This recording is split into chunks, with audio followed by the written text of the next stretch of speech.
I don't understand how the media are convincing people that Tyson Fury versus Francis Ngannou is actually a competitive fight.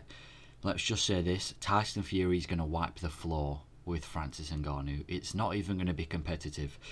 If you're an MMA fan and a boxing fan, you'll know why. If you're an MMA fan, likelihood is you know Tyson Fury. If you're a boxing fan and you don't know Francis Ngannou, there's a reason why this isn't competitive. First of all, I'll give it to Francis. He's had knockout power in MMA. First of all, MMA isn't boxing. MMA is wrestling. A lot of the top people at heavyweight tend to be wrestlers, including Francis Ngannou in his most recent fight against Cyril Gane.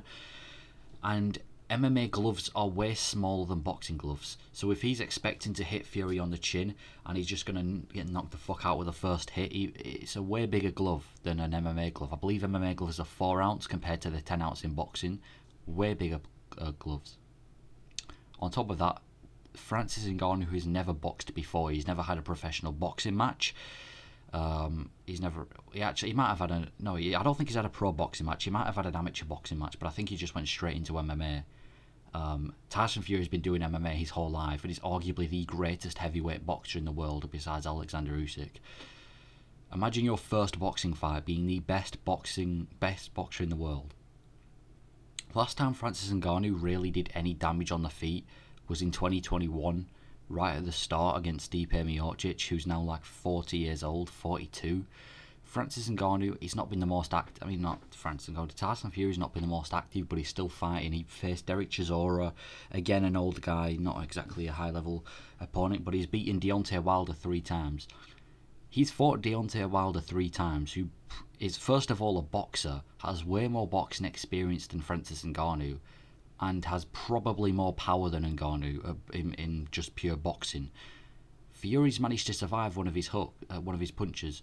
Fury's also boxed him 3 times and battered him at least in the first and the second and the third. This isn't going to be a competitive fight. It's really not. Even if Francis was to somewhat drop him, he can't just go for his lethal ground and pound either. This is boxing. If he was to drop Fury's still got 8 seconds to recover. Francis Ngannou's never really shown technique in the striking either. If you watch his fights, it's mainly him swinging. I mean, if you've seen the knockout he got against Rosenstrike, or the knockout he got against Stipe, it was kind of just him running with a flurry of punches. That's not going to work against Tyson Fury. Tyson Fury's extremely sound defensively.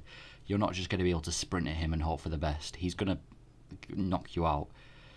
Fury's so good defensively. Tom Aspinall, UFC heavyweight, I'd say definitely don't have the power that Ngannou has, but he's definitely a better boxer than Francis Ngannou. Tom Aspinall's one of the fastest strikers in heavyweight right now, and after sparring with Fury, he said that he could even hit him once. I don't see how Ngannou even comes close to catching Fury. I know anything can happen, it's boxing, but if anyone was to catch him, it would have been Deontay Wilder in the 3 times that they fought. This is also, I don't know how many rounds it is. I think it's going to be 8 to 12 rounds. Fury's been 8 to 12 rounds. He's in like most of his career. Francis Ngannou, he has really weird cardio. I'd say it's definitely picked up. I mean, in the Cyril Gane fight, he started to show signs of fatigue in a 5-round fight. I know it was 25 minutes, and rounds are longer in MMA than they are in boxing. Stipe's second fight knocked him out, got him out there quickly. First Stipe fight, he had terrible cardio. So Francis Ngannou is shown to have terrible cardio. Maybe this is a good fight for Francis Ngannou in the sense that he's going to get a lot of star power from this and he's going to get paid a lot. But he's not winning this fight. What do you do after Fury besides, laugh to the bank? There's no way that I think everyone knows that Fury's winning this fight. Even as an MMA fan, I want to say that Ngannou's going to hit him and knock him out cold. It's just not like realistic. Fury's been boxing his whole life, defensively sound. He's faced power punches his entire career. He's a power puncher himself.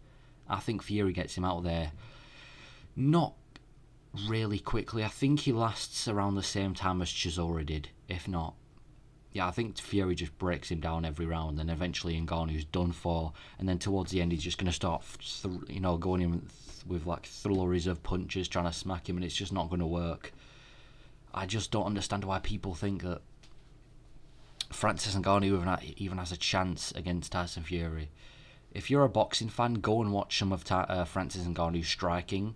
highlights. He does get a lot of knockouts. He's probably the most scary knockout artist in the UFC, but there's not really any technique there. It's just running and swinging and hoping for the best. He's not a terrible boxer. He's not one of the worst boxers in the world. He knows the basics in boxing, but if you're knowing the basics in boxing and having a little bit of power isn't enough to beat Tyson Fury. It's really, I don't know why Fury's doing this either. Like, he was meant to be he's the heavyweight champion of the world, meant to be the best boxer. Hasn't fought AJ, hasn't fought Usyk. Instead, he's decided to fight a 17-3 MMA fighter. I don't know why, man. I don't know why he's doing this with his career.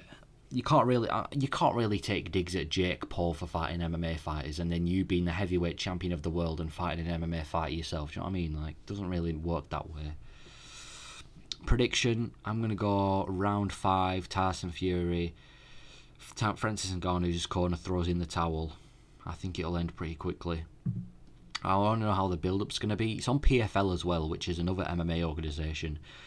I think Dana White's probably going to announce something later today, because Dana White's got a history of whenever there's like a big announcement, whether it be in like another MMA organisation or whether it be boxing, Dana White likes to announce something big on that same day, so I think he's probably going to announce something today, but yeah, I don't know, man.